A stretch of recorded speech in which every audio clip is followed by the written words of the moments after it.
स्वास्थ्यका मापदण्डको पालनामा तपाईँ हाम्रो हेलचेक राईले कोरोना संक्रमण दर ह्वात्तै बढेको छ।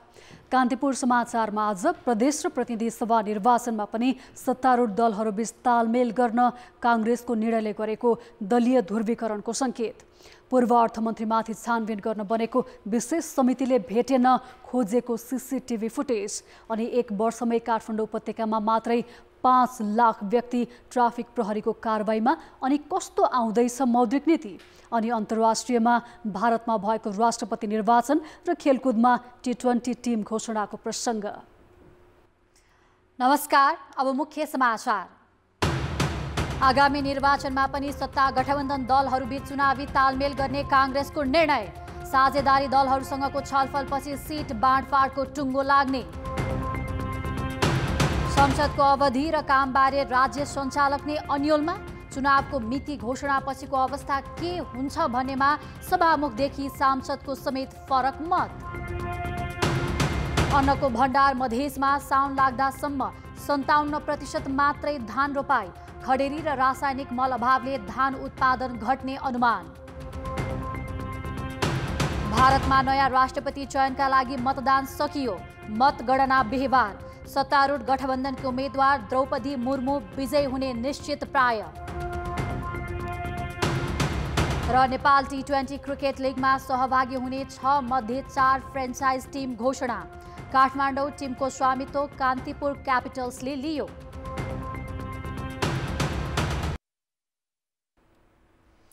गठबन्धन सरकारको नेतृत्व गरेको नेपाली काङ्ग्रेसले आगामी निर्वाचनमा पनि तालमेल गर्ने निर्णय गरेको छ। काङ्ग्रेस केन्द्रीय समितिको आजको बैठकले 5 वर्षसम्म स्थिर सरकार दिन भन्दै प्रतिनिधि सभा र प्रदेश सभाको चुनावमा पनि गठबन्धन दलहरू सँगै मिलेर जाने निर्णय गरेको हो। त्यसमा पार्टीभित्रको असन्तुष्ट पक्षले पनि सहमति जनाएको छ। वैशाख 30 गते सम्पन्न स्थानीय निर्वाचनबाट पहिलो दल बनेको नेपाली काङ्ग्रेसलाई आसन्न प्रतिनिधि सभा तथा प्रदेश सभाको निर्वाचनमा स्पष्ट बहुमततर्फ लक्षित गराउँदै संविधानको रक्षा र लोकतन्त्रको थप सुदृढीकरण गर्दै जनताको समुन्नतिको सपनालाई स्थिर सरकार मार्फत सम्बोधन गर्नका लागि केन्द्रीय कार्य समितिको यो बैठक सत्ता गठबन्धनमा रहेका दलहरूसँग संवाद गरी चुनावी तालमेल गरेर अघि बढ्ने निर्णय गर्दछ।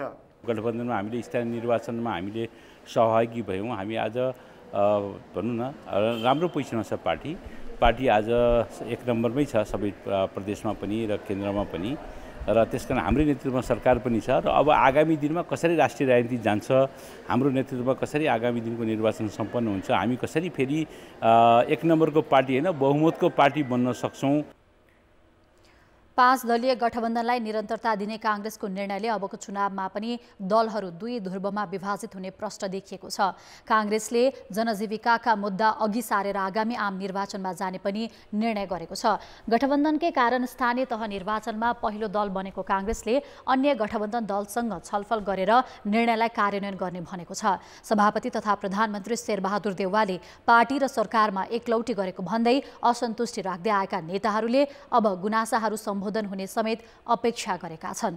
संविधान सम्मत चल्छौँ भन्ने खालको कुरा गरेको, त्यो अनुसार जानुपर्छ भन्ने मान्यताले पार्टीले सर्वसम्मत निर्णय गरेर सरकारलाई ध्यान आकर्षण गर्ने कुरा भएको छ र त्यो निर्णय भएको छ। पक्कै पनि सम्मान्य प्रधानमन्त्री सरदेय सभापति आफै भएको कारणले गर्दा त्यो अब चाहिँ विधि र विधान सम्मत र संविधान सम्मत सरकार चल्ने कुरामा अब हामी विश्वस्त छौँ। काङ्ग्रेसले अर्थतन्त्रको अवस्थाबारे श्वेतपत्र जारी गर्न समेत सरकारलाई आग्रह गरेको छ। 4 दिनसम्म चलेको काङ्ग्रेस केन्द्रीय समितिको बैठकमा केही नेताहरूले पार्टी सिद्धान्तको हार हुन नहुने भन्दै गठबन्धनको विरुद्धमा समेत भनाइराखेका थिए। काङ्ग्रेसको निर्णयसँगै अब अरू सत्ता घटक दललाई पनि निर्णय गर्न सहज भएको छ। सरकार छिट्टै प्रतिनिधि सभा तथा प्रदेश सभाको चुनावको मिति घोषणा गर्ने तयारीमा छ। निर्वाचन आयोगले मङ्सिर पहिलो साताको मिति प्रस्ताव नै गरिसकेको छ। तर निर्वाचनको मिति घोषणा भएपछि अहिलेको प्रतिनिधि सभा कहिलेसम्म रहन्छ र कसरी काम गर्छ भनेमा मुलुक चलाउनेहरू नै अलमलमा छन्। राष्ट्रपति, प्रधानमन्त्री, सभामुखदेखि दलको नेतृत्व र सांसदहरू नै चुनाव घोषणापछि संसदको भूमिकाबारे प्रष्ट छैनन्। उपसभामुखको शपथ ग्रहणका बेला आइतबार राष्ट्रपति, उपराष्ट्रपति, प्रधानमन्त्री, सभामुख लगायत बीच अनौपचारिक छलफल भयो। सरकारले प्रदेश र प्रतिनिधि सभा निर्वाचन घोषणा गरेपछि अहिलेको संसद कुन भूमिकामा कसरी रहन्छ भनेर। तर एकमत कसैको देखिएन। बरु संविधानविदहरूसँग छलफल गरेर टुङ्गोमा पुग्ने कुरा भयो। त्यति ठुलो मिटिङमा त बुझाइ मात्रै रह्यो भन्ने कुरा छ भने अहिले यो चाहिँ संविधानविदहरू होइन विधिवेत्ताहरूसित राम्रो छलफल गर्नुपर्ने विषय हो। त्यो छलफल होला। यस्तो अलमल हुनुको कारण सदनको 5 वर्षको अवधि र सर्वोच्च अदालतले बेउताउँदा विघटन गर्न नमिल्ने फैसला गर्नु हो। त्यसै पनि निर्वाचन घोषणा भएपछि त्यसलाई प्रभावित गर्ने काम सरकार र संसदबाट नहुने मान्यता राखिन्छ। त्यसमाथि निर्वाचन आचार संहिता लागू भएपछि त आयोगले किटेरै यो काम नगर्नु भन्ने निर्देशन नै दिन्छ। तर अहिले निर्वाचन मिति घोषणा भएपछि संसदको काम कारबाही के हुने भन्नेमा कहीँ कतै उल्लेख छैन। अहिलेको विशेष परिस्थितिमा संसदले कसरी काम गर्छ भन्नेमा कानुन बनाउनेहरू नै अलमलमा छन्। सरकारले निर्वाचन आयोगले यस अवधिमा परामर्श गरेर एउटा खास अवधि चाहिँ सक्कने अवधि अर्थात् जुन दिन नोमिनेसन हुन्छ त्यो दिन यो पार्लियामेन्टको पदावधि सकिने हिसाबबाट उहाँहरूले प्लानिङ गर्दै हुनुहुन्छ भन्ने लाग्छ। त्यो अवधिसम्म ढुक्कसँग पार्लियामेन्टले आफ्नो काम अगाडि बढाउन सक्छ। मनोनयनसम्मलाई लाने हो भने पनि कानुनी जो चाहिँ एउटा अस्पष्टता छ त्यसलाई चाहिँ हल गर्नुपर्छ। राजनीतिक नेतृत्वले मङ्सिरमै चुनाव गराउने निर्णयमा पुग्ने हो भने पनि यो कानुनी जो जटिलता छ अन्यलता त्यसलाई चिर्नुपर्छ। अहिले संसदमा 50 भन्दा बढी विधेयक विचाराधीन छन्। ती अब के होलान् त्यो अर्को प्रश्न हो। त्यसमाथि समय भएकै बेला पनि पटक पटकको अवरोध र सरकार फेरबदलले काम नभएको सभामुखकै गुनासो छ। न्युट्रल विधेयकहरूलाई चाहिँ मैले राख्ने प्रयत्न गरिरहेको छु र कतिपय चाहिँ मन्त्रीहरू फेरबदल भइराख्नु भएको छ। म भर्खर आएको छु सम्माननीय सभामुख थियो। मैले चाहिँ उहाँहरूले चाहिँ मलाई राख्दिन भन्नुपर्ने, उहाँहरू चाहिँ मलाई आज हटाइदिनु भनेर भन्नुहुन्छ। त्यस्ता समस्याहरू पनि छन्। यस अगाडि निर्वाचनको मिति घोषणा भएपछि प्रतिनिधि सभा स्वतः भङ्ग हुने व्यवस्था थियो। नयाँ संविधान जारी भएपछि अहिलेको संसदले पहिलो कार्यकाल मात्रै बिताएको छ। चुनाव घोषणापछि प्रतिनिधि सभालाई कसरी निरन्तरता दिने भन्नेमा न अहिलेसम्म संसदमा छलफल भएको छ न त सरकार र दलहरू बीच नै। कान्तिपुर समाचारका लागि क्यामेरामा गोविन्द खत्रीका साथ दशरथ राई र दीपक आचार्य, काठमाडौँ। संवैधानिक सर्वोच्चता, कानुनी राज्य र सुशासनको प्रत्याभूति दिने बाचा गरेको सरकारले संवैधानिक सर्वोच्चता, कानुनी राज्य र सुशासनको प्रत्याभूति दिन भनेर न्यूनतम साझा कार्यक्रम ल्याएको गठबन्धन सरकारले आफ्नै बाचा उल्लङ्घन गरिरहेको छ। 5 दलका आफ्नै स्वार्थ र जसरी हुन्छ सरकार टिकाउने र चुनाव जित्ने रणनीतिमा लाग्दा सरकार प्रभावकारी त हुन सकेन नै, सरकार सञ्चालनका लागि गठन भएका दलीय संयन्त्र समेत निष्क्रिय बनेका छन्। गठबन्धनका तर्फबाट काङ्ग्रेस सभापति शेरबहादुर देउवाले सत्ता सम्हाले लगतै 5 दलले कानुनी राज्य र सुशासनको प्रत्याभूति दिने प्रतिबद्धतासहित सरकारको साझा न्यूनतम कार्यक्रम सार्वजनिक गरेका थिए। तर जब सत्ता हात पर्यो सरकारले आफ्नै बाचा बिर्सियो। संसद प्रभावकारी भएन। संवैधानिक परिषद सम्बन्धी कानुनमा गणपूरक संख्या घटाउने विधेयक आफैले ल्याएर संविधानलाई चुनौती दिएको छ। 1 वर्षमा 7 पटक मन्त्री परिषद हेरफेर गर्ने र प्रशासन अस्थिर बनाउने कामले सुशासनको प्रत्याभूति हुन सकेको छैन।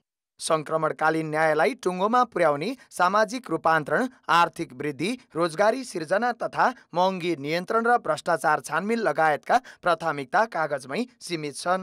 संसदका गतिविधिहरू अवरुद्ध भएपछि होइन नीति निर्माण तहमा असर गर्ने कुरोले मलाई सरकार कामलाई कति प्रभावकारी बन्यो भन्ने कुरो चाहिँ त्योसँग जोडिन्छ।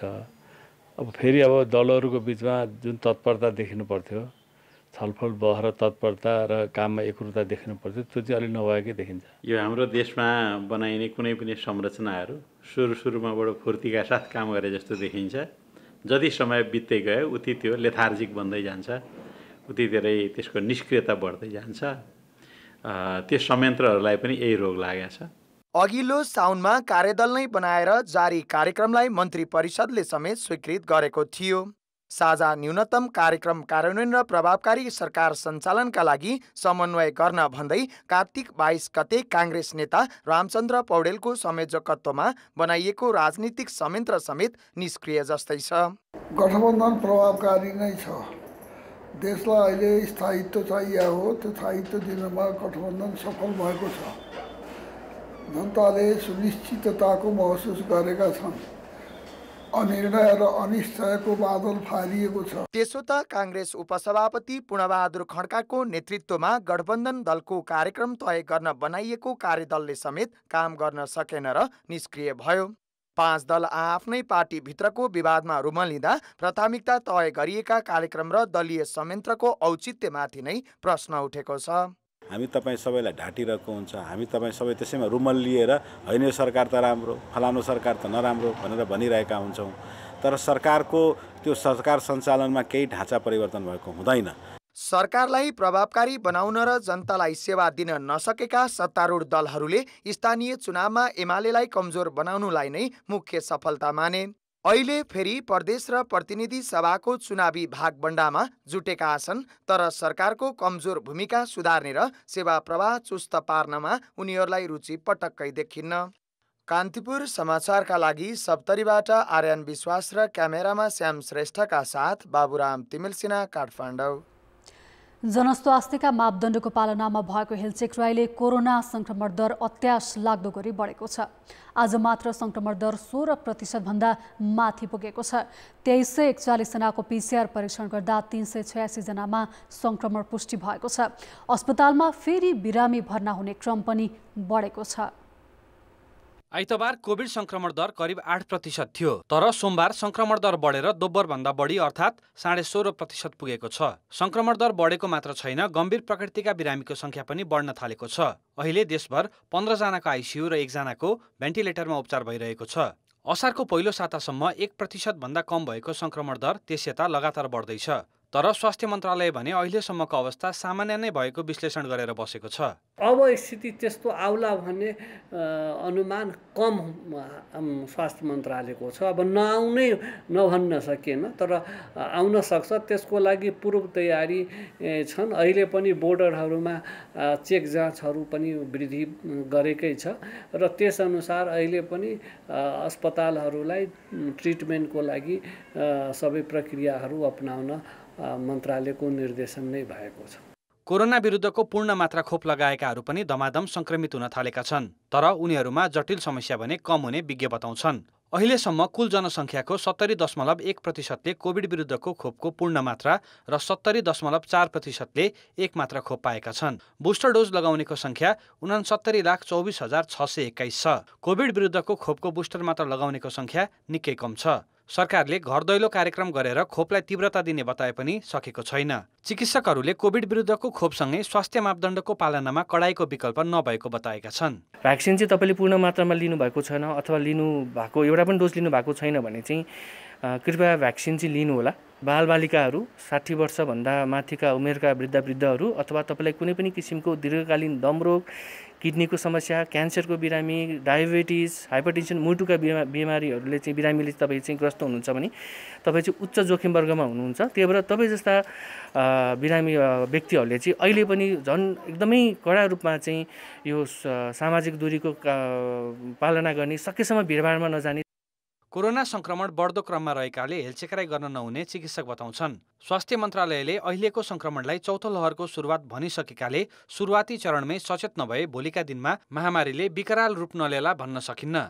कान्तिपुर समाचारका लागि क्यामेरामा सञ्जय लुटेलका साथ कृपाल गौतम, काठमाडौँ। बजेट निर्माण गर्दा पूर्व अर्थमन्त्री जनार्दन शर्माले करको दर फेरबदल गराएको आरोपमाथि छानबिन गर्न बनेको समितिले सीसीटीभी फुटेज अध्ययनका लागि विज्ञ बोलाएर छलफल गर्ने निष्कर्षमा पुगेको छ।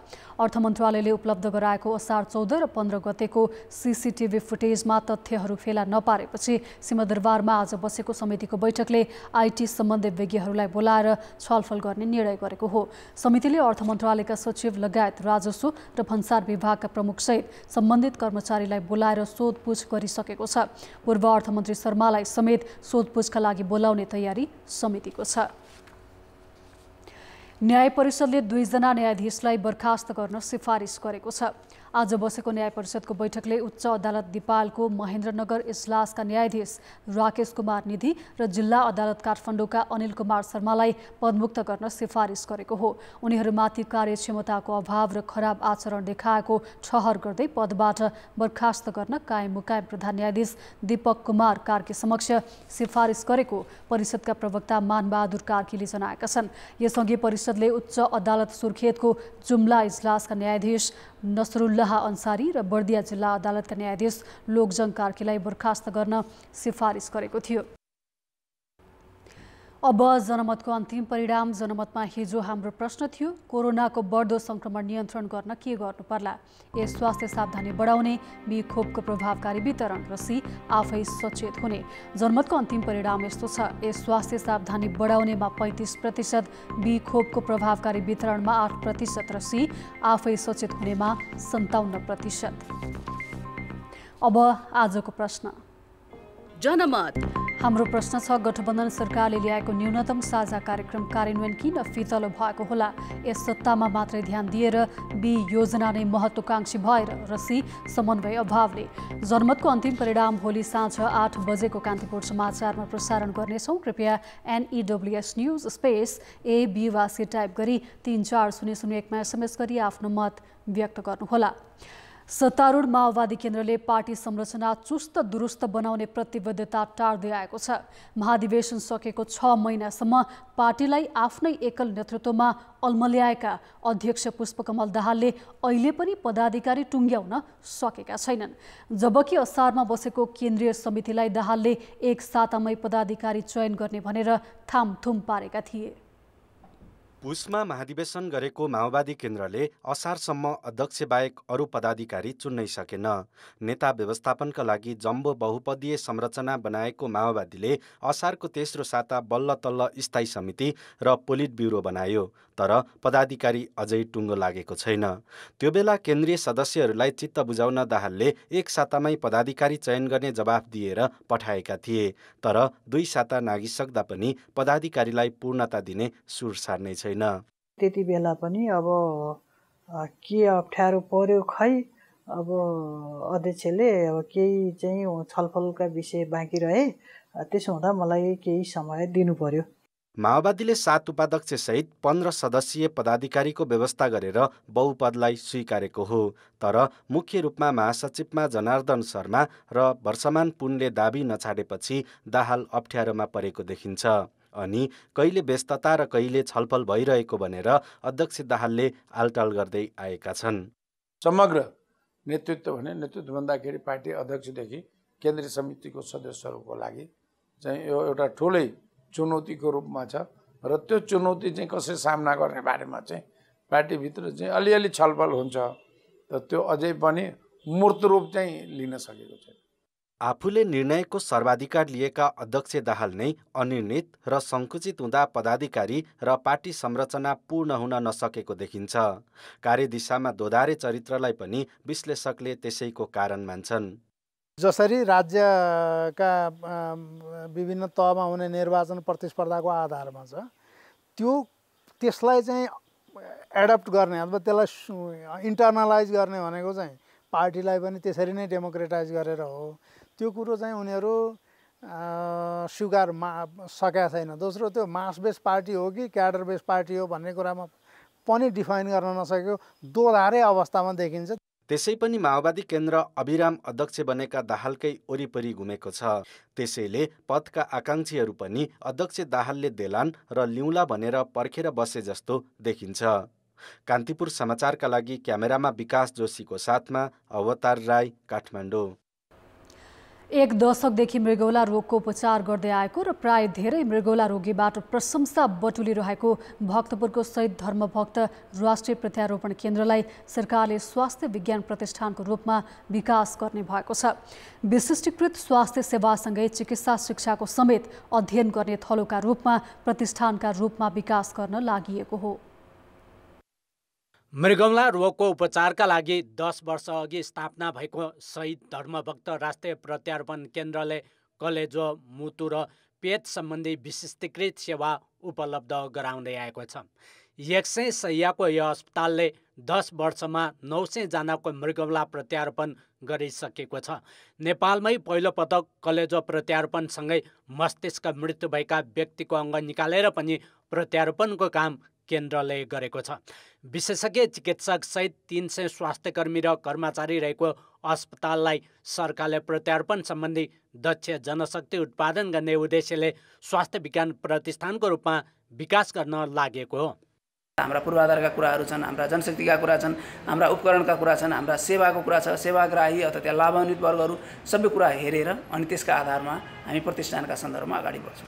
सामान्यतया भौतिक पूर्वाधार बाहेक एउटा स्वास्थ्य विज्ञान स्थापना गर्न 50 करोड रुपियाँ आवश्यक पर्छ।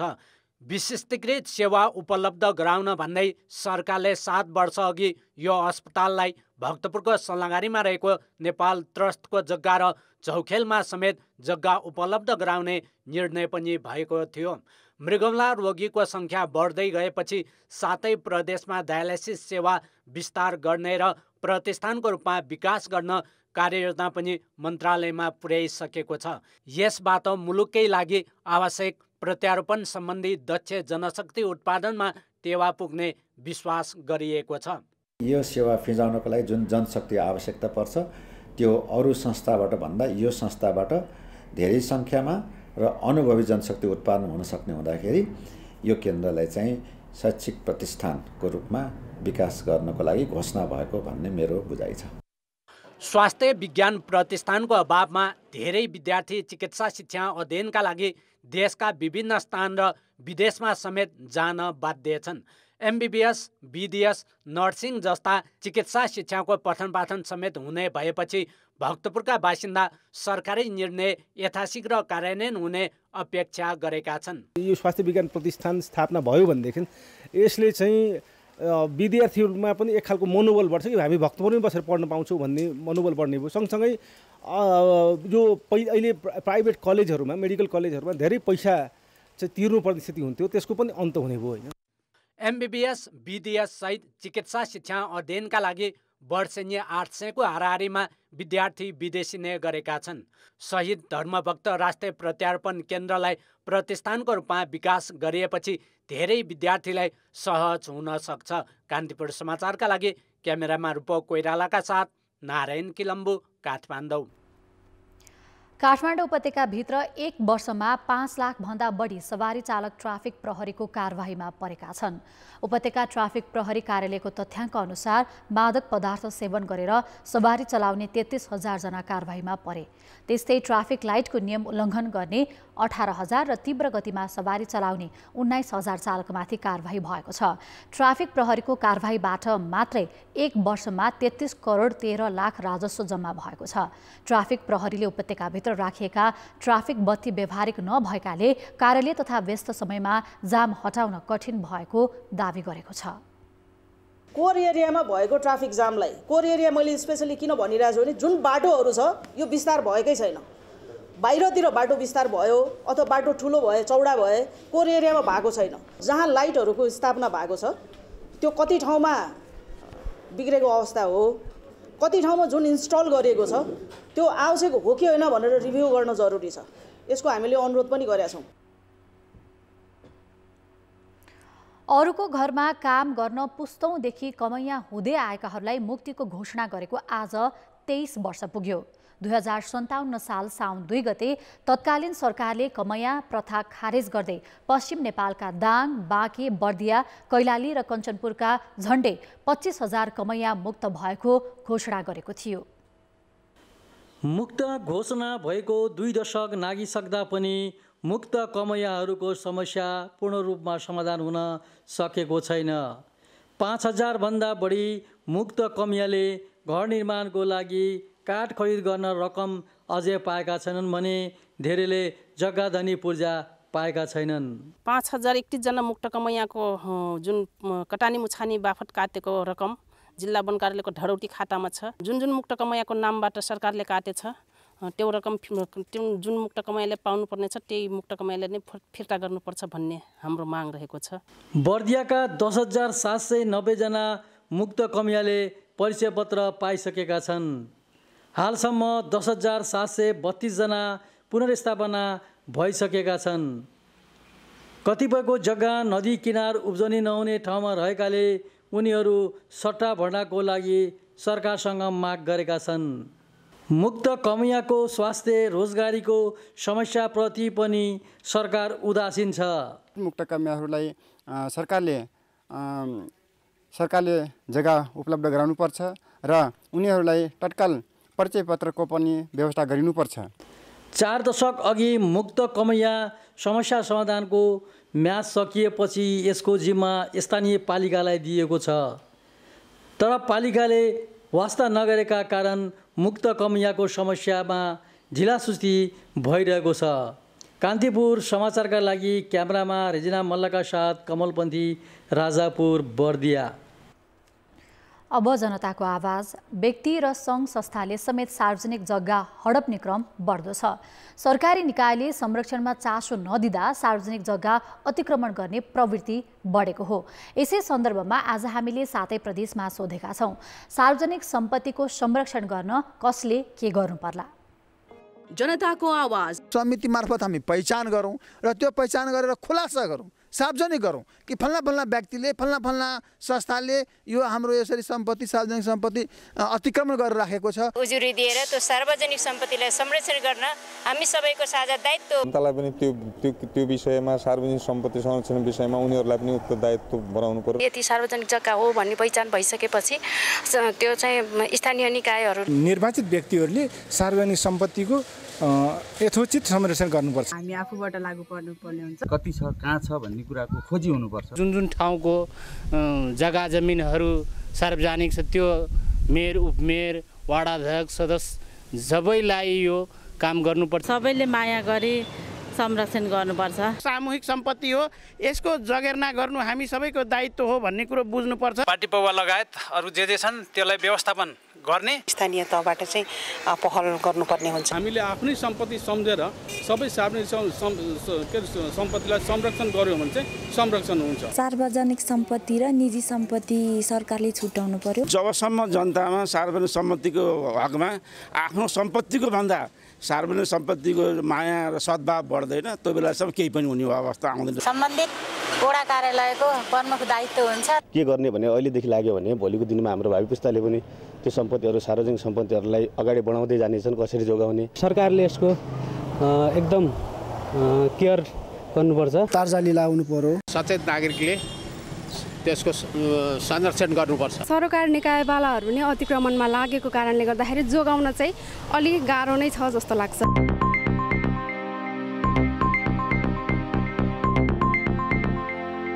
कान्तिपुर टेलिभिजन लिमिटेडको प्रमुख कार्यकारी अधिकृतमा शिशिर पछाई नियुक्त भएका छन्। कान्तिपुर टेलिभिजन लिमिटेडमा गएसँगै पछाईलाई प्रमुख कार्यकारी अधिकृतको जिम्मेवारी दिएको हो। बिजनेस म्यानेजमेन्टमा स्नातकोत्तर गरेका उनले यसअघि F1 सफ्ट ग्रुपको समेत CEO भएका थिए। त्यसअघि पछाई 1.5 दशकभन्दा बढी समय कान्तिपुर मिडिया ग्रुपमै आबद्ध थिए। कान्तिपुर टेलिभिजन नेटवर्क लिमिटेडले छिट्टै नै 7 करोड 50 लाख रुपैयाँ बराबरको साधारण सेयरको अंकित मूल्यमा प्रिमियम रकम थप गरी सेयर जारी गर्दैछ। अर्थ र विकास। अघिल्ला वर्षहरूमा सामान्यतः असारभित्रै 75% रोपाई हुने गरेको थियो, तर यस वर्ष साउन लाग्दासम्म जम्मा 69% क्षेत्रफलमा मात्र भएको छ। यो गत वर्षको भन्दा 6% कम हो। समयमै पर्याप्त पानी नपर्दा धानका लागि पकेट क्षेत्र मानिएका तराईका जिल्लामा सबैभन्दा कम रोपाई भएको छ। यसले उत्पादनमै कमी आउने हो कि भन्ने चिन्ता किसानको छ। धान उत्पादनको उर्वर भूमि मध्य प्रदेशमा साउन लाग्दा समेत 57% क्षेत्रफलमा मात्र रोपाइँ भएको छ। कुल 4,05,000 हेक्टर रोपाइँ हुने मध्य प्रदेशमा अहिलेसम्म 2,29,000 हेक्टरमा मात्रै रोपाइँ भएको हो। धान रोपाइँ गर्ने बेला टर नलाग्दा पनि पर्याप्त पानी नपर्दा किसानको खेत बाँझै बसेको हो। अपने के ई धान सब जइ रहल छै, ओहि के लेल ने आब तो किछु उपाय नहीं किसान के। आब की करबै, नहीं हम सब मरि रहल छी। हम सब प्रदेश 1 मा अहिलेसम्म 3,40,000 हेक्टर मध्ये 67% मात्र रोपाइँ भएको छ। धान बाली उत्पादन हुने पकेट क्षेत्रमै रोपाइँ कम हुँदा धान उत्पादनमा कमी हुने हो कि भन्ने चिन्ता सरकारी अधिकारीहरूको छ। केही दिन यता चाहिँ जुन सुक्खा लागेको छ यसले अलिकति चिन्ता थपेको छ हामीलाई। रोपाइँ भइसकेको ठाउँहरूमा पनि सिँचाइ गर्न नसकेको कारणले गर्दाखेरि चाहिँ अलिकति यो नयाँ रोपिएको बिरुवाहरू सुक्ने अवस्थामा पुग्ने हो कि भन्ने डर छ। पानी पटाउने ठाउँमा पनि अब यो हैन यो बिजुलीको खर्चदेखि किसानको लागत बढ्ने अवस्था छ। यसले गर्दाखेरि फेरि हामीले जुन उत्पादन वृद्धिको लक्ष्य राखेका छौँ त्यसमा फेरि हामीलाई समस्या पर्छ कि भन्ने थाहा छ। तर हामी अझै पनि आशावादी छौँ, साउनभरि अझै पनि हेरौँ, हामीले भन्ने त्यही नै हो। कृषि तथा पशुपन्छी विकास मन्त्रालयका अनुसार अहिलेसम्म सबैभन्दा धेरै रोपाइँ सुदूरपश्चिम प्रदेशमा 87% भएको छ। सबैभन्दा कम रोपाइँ मध्य प्रदेशमा 57% भएको छ। 15 लाख हेक्टर रोपाइँ हुने जमिनमध्ये करिब 10.5 लाख हेक्टरमा मात्रै रोपाइँ भएको छ। यता मौसम विज्ञान विभागले न्यूनचापीय रेखामाथि सर्दै गएकाले मङ्गलबारबाट तराई र पहाडी जिल्लामा पानी पर्न सक्ने बताएको छ। साउन दोस्रो हप्तासम्ममा रोपाइँ हुन सकेमा पनि राहत हुने सरकारी आकलन छ। रासायनिक मल उपलब्ध हुन नसक्नु र मौसम पनि अनुकूल हुन नसक्दा यो वर्ष धान उत्पादन बढाउन चुनौती देखिन्छ। कान्तिपुर समाचारका लागि जिल्ला संवाददाताहरूको सहयोगमा क्यामेरामा सञ्जय लुइटेलका साथ सुमन पन्थ, काठमाडौँ। राष्ट्र ब्याङ्कले एक साताभित्रै ल्याउने गरी बहुप्रतीक्षित मौद्रिक नीति तयार पारेको छ। राष्ट्र ब्याङ्कले मूल्य वृद्धि रोक्न ब्याजदरमाथि लाने र कर्जा विस्तार थप कसिलो बनाउने गरी मौद्रिक नीति बनाएको हो। अनुसन्धान विभागले मस्यौदा तयार पारिसकेको छ, तर उक्त मस्यौदा सञ्चालक समितिले पास गर्न बाँकी छ। बाह्य क्षेत्रमा देखिएको ठुलो दबाव छ, शोधनान्तर स्थिति घाटामा रहेको अवस्था, मूल्य वृद्धि उकालो लागिरहेको अवस्था, यो सबै अवस्थाले मोनेटरी पोलिसी बनाउने, आगामी वर्षको मौद्रिक नीति तर्जुमा गर्ने परिवेश आफैमा चुनौतीपूर्ण छ, जटिल छ। र यो चुनौतीपूर्ण परिवेशमा कसरी समष्टिगत आर्थिक स्थायित्व कायम गर्न सकिन्छ भन्ने विषयमा नेपाल राष्ट्र ब्याङ्क बढी केन्द्रित हुनुपर्ने अवस्था छ र आगामी मौद्रिक नीतिले पनि समष्टिगत आर्थिक स्थायित्व कायम गर्ने कुरालाई बढी जोड दिन्छ। उद्योगी व्यवसायले महामारीका समयमा आएको जस्तै विस्तारकारी मौद्रिक नीति ल्याउन आग्रह गरे पनि महँगी नियन्त्रणका लागि राष्ट्र ब्याङ्क भने कसिलो नीति ल्याउनुपर्ने बाध्यतामा छ। ब्याङ्कहरूले निक्षेप सङ्कलनबाट राष्ट्र ब्याङ्कमा जम्मा गर्नुपर्ने निश्चित रकम अर्थात् अनिवार्य नगद अनुपात पनि बढाउने तयारी छ। ब्याङ्कहरूले एक आपसमा लिने ब्याजदर बढाउने तथा पुनर्कर्जाको रकम घटाउने र कर्जा प्रवाहको लक्ष्य गत वर्षको भन्दा कम राख्ने तयारी छ। अब यो व्यवस्थाहरूमा त्यही किसिमको निरन्तरता कायम राख्दाखेरि त अर्थतन्त्रमा थप चुनौती सिर्जना हुन सक्छ। हिजो 2 वर्ष अगाडिको परिस्थिति के थियो भनेर भन्दा कसरी अर्थतन्त्रलाई पुनरुत्थानमा लैजाने, आज यो आर्थिक क्रियाकलापहरू एक किसिमले सुचारू भइरहेका अवस्था छ र त्यो सँगसँगै कसरी हामीले आर्थिक स्थायित्व कायम गर्ने, बाह्य क्षेत्रमा देखिएको दबावलाई कसरी व्यवस्थापन गर्ने, मुद्रास्फीति उकालो लागिरहेको छ त्यसलाई कसरी नियन्त्रणमा ल्याउने भन्ने चुनौती छ। र त्यो क्रममा यो कोभिडको सङ्क्रमणको समयमा लिएका जे जति व्यवस्थाहरू छन् ती व्यवस्थाहरूमा पुनर्विचार चाहिँ गर्नुपर्ने हुन्छ। ब्याङ्कहरूले अन्धाधुन्द कर्जा प्रवाह गर्दा ब्याङ्किङ क्षेत्रमा तरलता अभाव भएको छ। राष्ट्र ब्याङ्कले गत आर्थिक वर्षको मौद्रिक नीति मार्फत शेयर कर्जा एक व्यक्तिले एक ब्याङ्क तथा वित्तीय संस्थाबाट 4 करोड र समग्र वित्तीय प्रणालीबाट 12 करोडभन्दा बढी लिन नपाइने व्यवस्था गरेको थियो। यो व्यवस्था हटाउने वा कायम राख्ने राष्ट्र ब्याङ्कले कुनै निर्णय गरेको छैन। खेलकुद समाचार। कान्तिपुर खेलकुद समाचारमा स्वागत छ। नेपाल टी20 लिग खेल्ने 6 मध्ये 4 फ्रेन्चाइज टिम सार्वजनिक गरिएको छ। काठमाडौँलाई प्रतिनिधित्व गर्ने टिम कान्तिपुर क्यापिटलको स्वामित्वमा रहनेछ। क्यापिटल कान्तिपुर मिडिया ग्रुप अन्तर्गतको हो। लिग आयोजक नेपाल क्रिकेट संज्ञानले आज 4 टिम घोषणा गरेको हो। पहिलो संस्करणको टी20 लिगमा Kathmandu, Pokhara, Janakpur Royals, Biratnagar Super Kings, Lumbini All Star र फार वेस्ट छन्। यी मध्ये फार वेस्ट र पोखरा टिम घोषणा हुन बाँकी छ। अन्तर्राष्ट्रिय क्रिकेट परिषद आइसिसीबाट लिग आयोजनाका लागि स्वीकृति पाइसकेको क्यानले बतायो।